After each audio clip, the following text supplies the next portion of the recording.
Hello friends, कैसे हो आप सब। आई होप मस्त होंगे, जबरदस्त होंगे।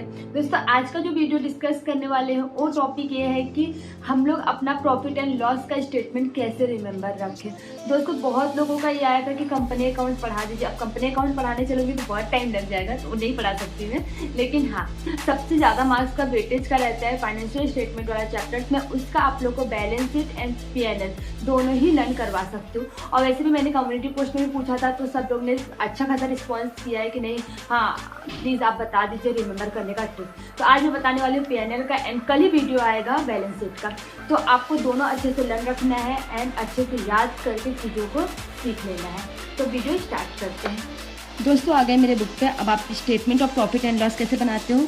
सिंपल है कि statement and profit and loss for the year ended, इसमें फॉर द ईयर एंडेड लिखते हैं और बैलेंस शीट में एज ऑन लिखते हैं। तो यहाँ पे पर्टिकुलर नोट्स और अमाउंट, आप 2 कॉलम भी अमाउंट का बना सकते हो, बट 1 कॉलम में काम हो जाता है।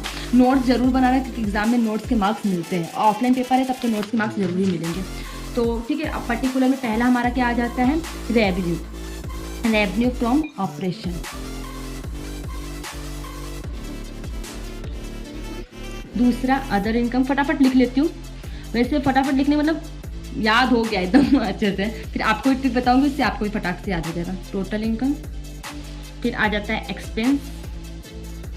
एक्सपेंसेस में पहला आ जाएगा change in inventory, cost of material consume,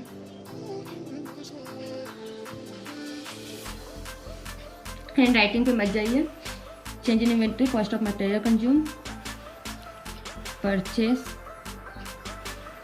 depreciation, finance cost, employ benefit expense,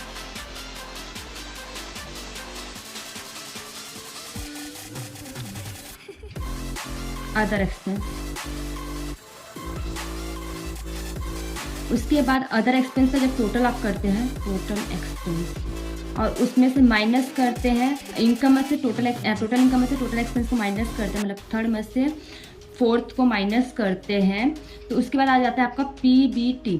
लेकिन उसके साथ साथ आपके पास आता है एक एक्स्ट्रा ऑर्डिनरी आइटम और दूसरा आता है एक्सेप्शनल आइटम। तो एक्सेप्शनल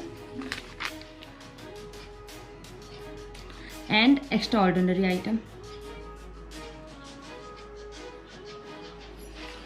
तो exceptional and extraordinary item, फिर इसमें से माइनस करेंगे एक्सेप्शनल। तो यहाँ पे PBT एक्स्ट्रा ऑर्डिनरी आ जाएगा, और फिर उसके बाद एक्स्ट्रा ऑर्डिनरी माइनस करेंगे, फिर आ जाएगा PBT। वैसे एक्सेप्शनल एक्स्ट्रा ऑर्डिनरी बहुत ही रेयर आता है, ये दोनों जल्दी आता नहीं है क्वेश्चन में, क्योंकि अभी तक मैंने लास्ट 3 ईयर्स के 4 ईयर्स के पेपर एनालाइज किए, तो उसमें ऐसे क्वेश्चन नहीं थी। सिर्फ टोटल एक्सपेंस के बाद डायरेक्ट PBT, और PBT के बाद आपको माइनस करना था प्रोफेशनल टैक्स, जो कि आप प्रोफेशनल टैक्स जैसे ही माइनस कर देते हो आपका आ जाता है PAT। प्रोफेशनल टैक्स आ जाता है profit after tax. Profit after tax, professional tax आपको 2 उसमें दिया रहता है। 2 उसमें दिया रहता है मतलब चाहे तो आपको डायरेक्ट अमाउंट दिया रहेगा 540321 कुछ समथिंग ऐसा, या कुछ परसेंटेज में दिया रहेगा 20% 30%। तो आपका जो PBT आया रहेगा, जो इधर PBT आया रहेगा, उसका 20 या 25% आपको प्रोफेशनल टैक्स हो जाएगा, और प्रोफेशनल टैक्स भी माइनस करके आपका आ जाएगा प्रॉफिट आफ्टर टैक्स। ये आपका कुछ फॉर्मेट है। अब इसको लर्न कैसे करना है ये देख लेते हैं। लर्न करने के लिए आपको क्या काम करना है, ये एक ऊपर का मंत्र लिख लेना है। रोल नंबर मिल गया है, चलो चले पेपर देने, फुल एनर्जी के साथ। यहाँ तक लिख लेना है, फुल एनर्जी के साथ। और अपने फ्रेंड को भी साथ में लेके चलते हैं, वो बात की बात है। हाँ, तो फिर रोल नंबर मिल गया। अब रोल नंबर मिल गया मतलब आर से रेवेन्यू फ्रॉम ऑपरेशन, ओ से अदर इनकम, ये हो गया 2। रोल नंबर मिल गया है, ये सेंटेंस खत्म। चलो चले, चलो से अब एक्सपेंस में आ जाते हैं। चलो से चेंज इन इन्वेंट्री, फिर दूसरे सी से क्या आ जाएगा, कॉस्ट ऑफ मटेरियल कंज्यूम।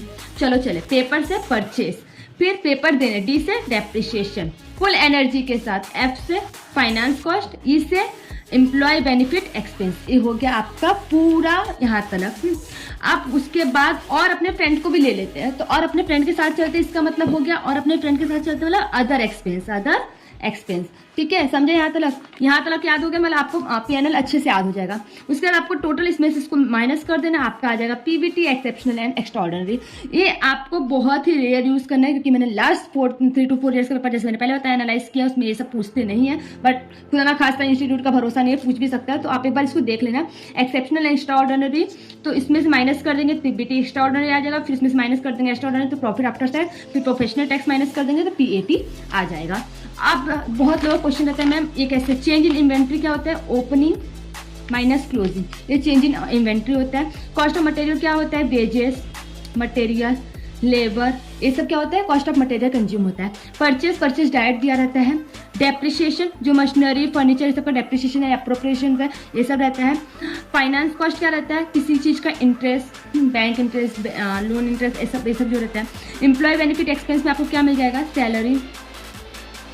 उसके बाद सैलरी के बाद आपको क्या मिल जाएगा, एम्प्लॉय बेनिफिट एक्सपेंस में बोनस, कॉन्ट्रीब्यूशन पीएफ, कुछ ऐसा समथिंग, तो ये सब आपको इसमें मिल जाएगा। एम्प्लॉय अदर एक्सपेंस में क्या मिल जाएगा,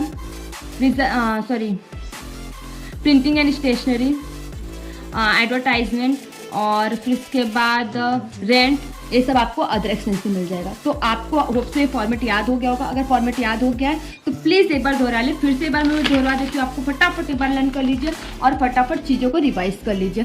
ये फॉर्मेट आपको यहीं पे लर्न हो जाना चाहिए।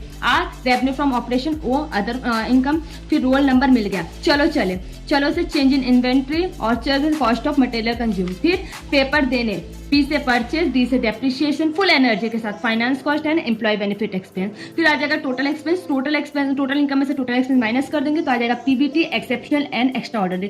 तो एक्सेप्शनल माइनस हो जाएगा, कुछ एक्सेप्शनल आइटम होते हैं, कुछ एक्स्ट्राऑर्डिनरी आइटम होते हैं, और आप क्वेश्चन पढ़ेंगे तो आपको समझ में आ जाएगा। तो उसको माइनस करने के बाद फिर जो आता है हमारा आता है profit before tax. Profit before tax में आपको प्रोफेशनल टैक्स माइनस करना रहता है, जो कि परसेंटेज या अमाउंट में डायरेक्ट आपको एडिशनल इन्फॉर्मेशन में दिया रहता है। तो उसको माइनस करने के बाद आपका आ जाता है प्रॉफिट आफ्टर टैक्स, ये आपका फाइनल आंसर रहता है। ये हो गया आपका P&L। अब आपको बैलेंस शीट का भी फॉर्मेट चाहिए तो प्लीज़ कमेंट करके जरूर बताएं। Thank you so much, bye bye.